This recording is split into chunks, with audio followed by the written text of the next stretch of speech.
শওকত দেখেন, একদিকে 100টা কাফের থাকবে, 100টা কাফের থাকবে, অমুসলিম থাকবে, তারা যত না ভয়ঙ্কর, তার চেয়ে বড় ভয়ঙ্কর শওকত মোল্লার মতন মুনাফেক মুসলমান। ও তো মুনাফেক, ও তো হচ্ছে কি বল নাস্তিক, ও হচ্ছে মুশরিক। ওই জন্য আমি সাবধান করলাম।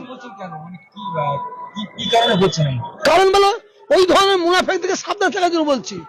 কেন ওই ধরনের মুনাফেক যদি কোনো ইমাম সাহেব যে যে পুজো করছে, যে মাথায় তিলক দিচ্ছে, যে ঠাকুরকে সেজদা করছে, সেটা হিন্দু ভাইরা করতে পারে, তুমি করছো। আর সেই ব্যক্তিকে আমরা সমর্থন করব, ইমাম সাহেবরা সমর্থন করবে। আমি 12 থেকে 14টা মুফতি সাহেবের গায়ে ফতোয়া নিয়েছি। ও তো বেঈমান হয়ে গেছে, ও তো মুশরিক হয়ে গেছে, ও মরলেও জানাজার নামাজও পড়া যাবে না বলে দিয়েছে, ও মরলে মুসলমানদের কর্মস্থানে কবর দেওয়া যাবে না, এটা মুফতি সাহেবরা বলেছে, আমি নয়। এবং যদি কোনো ইমাম ওকে সমর্থন করে, তার পিছনে নামাজ পড়াটা সুন্দর হয়ে যাবে।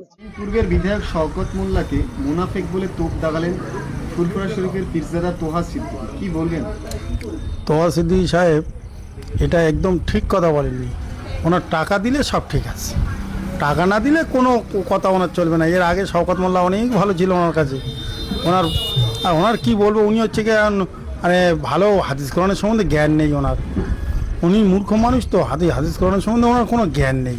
ওই জন্যই বলেছে মুনাফিক, অমুক তুমুক, হ্যান ত্যান, ওনাকে মাটি দেওয়া যাবে না, এগুলো বলা যায় না, এটা বলা উচিত নয়, বলা যায় না। সেটা আল্লাহই জানে কি হবে না হবে, তার ইমান আছে কি না আছে, আল্লাহ ছাড়া কেউ জানে না। তিনি বলছেন যে শওকত মোল্লাকে যে ইমাম সমর্থন করবে তার পেছনে নামাজ পড়া যাবে না, কি বলবেন? ওটা বলা যাবে না, ওটা হচ্ছে কি ওনার ও জ্ঞানটা নেই। ইমাম যে কোনো মানুষ মারা গেলে বা যে কোনো মানুষ কোনো সমস্যা হলে সে মানুষগুলো সে মাটি দিতে পারবে, কোনো অসুবিধা নেই। মিথ্যে কথা এগুলো, হাদিস কোরআনে দেখাতে পারবে, জানাতে পারবে। তিনি বলছেন যে আমি 10-12টা মুফতি সাহেবের থেকে ফতোয়া নিয়েছি যে শওকত মোল্লার বেঈমান মুনাফিক হয়ে গেছে। সেটা ওনা হাদিস কোরআন দিয়ে দলিল দিয়ে বলুক, কিরম দলিল দিয়ে বলতে পারে, সে দলিল দিয়ে বলুক যে হাদিস এত নম্বর পৃষ্ঠা উমুক আছে তুমুক আছে, সেটা দলিল দিয়ে বলুক।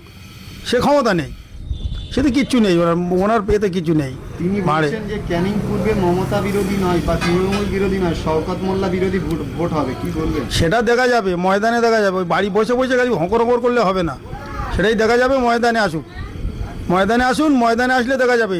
সেটা তুমি যে ইয়ের জামাটা পাল্টাও না, তোমার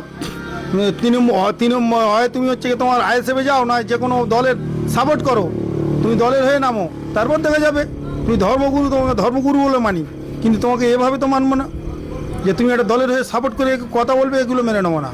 তিনি বলছেন যে ক্যানিং পূর্বে থেকে শওকত মোল্লার ছেলে একটি ক্যাফে করেছে, সেখানে আশেপাশে দোকানদারদের সেই ক্যাফে যে সমস্ত জিনিস আছে সে সমস্ত জিনিস বিক্রি করতে দিচ্ছে না বা দোকান বসতে দিচ্ছে না, কি বলবেন? এটা মিথ্যা কথা। সব ক্যাফে আমরা জিজ্ঞাসা করেছি, সবাই বলেছে না, কোনো অসুবিধা নেই, কোনো দিক দিয়ে কোনো সমস্যা নেই, ঠিক আছে। আমরা আরও আমাদের অনেক সহযোগিতা করেছে, লাইটগুলো কারেন্টগুলো ছিল না, কারেন্টটাও দিয়ে এসছে শওকত মোল্লা, কোনো দিক দিয়ে কোনো অসুবিধা নেই। ওরা মিথ্যা কথা বলছে।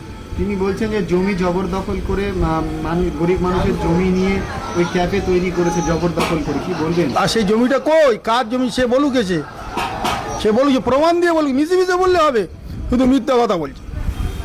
প্রমাণ থাকে, মানে উনি যদি প্রমাণ নিয়ে এসে বলতে হবে যে অমুক লোকের জমি এই হয়েছে, সে ক্ষমতা নেই। উনি খালি মিছিমিছি হকর করে, আর কিছু নয়।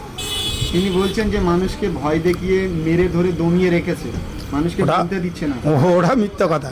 মানুষ সারা জীবন দূরে থাকে, মানুষের কোনোদিন কোনো মানুষ একজন দূরে থাকতে পারে, 5 জন কি দূরে থাকতে পারে, কোনোদিন নয়, এটাই ভুল। আমরা তো এখানকার বাসিন্দা, আমরাই জানি ও লোক কী বলতে চায়, আমরা জানি। 26 সালে কেমন নির্বাচন হবে ক্যানিং পূর্বে? ক্যানিং পূর্বে নির্বাচন হবে সে যেরকম, আমরা তো 1 লাখের উপরে ভোটে জিতবো। শওকত মোল্লা 1 লাখের উপরে ভোটে মানুষ জিতবে। আর মানুষ তো শওকত মোল্লাকে চায়, যে কাজ করে তাকে চায়। ও হকর করলে হবে না, বাড়ি বসে বসে হকর করলে হবে না, ময়দানে আসতে হবে। ময়দানে কি হচ্ছে দেখতে হবে। ময়দানে যে কাজ করবে তাকে সবাই চাইবে, যে কাজ করবে না বাড়ি, আমি এটা ধর্মগুরু বলে আমি বাড়িতে বসে বসে হকর করবো, আমি অমুক আমি তমুক, পয়সা ছাড়া উনি কোনো জায়গায় এসছে দেখাক।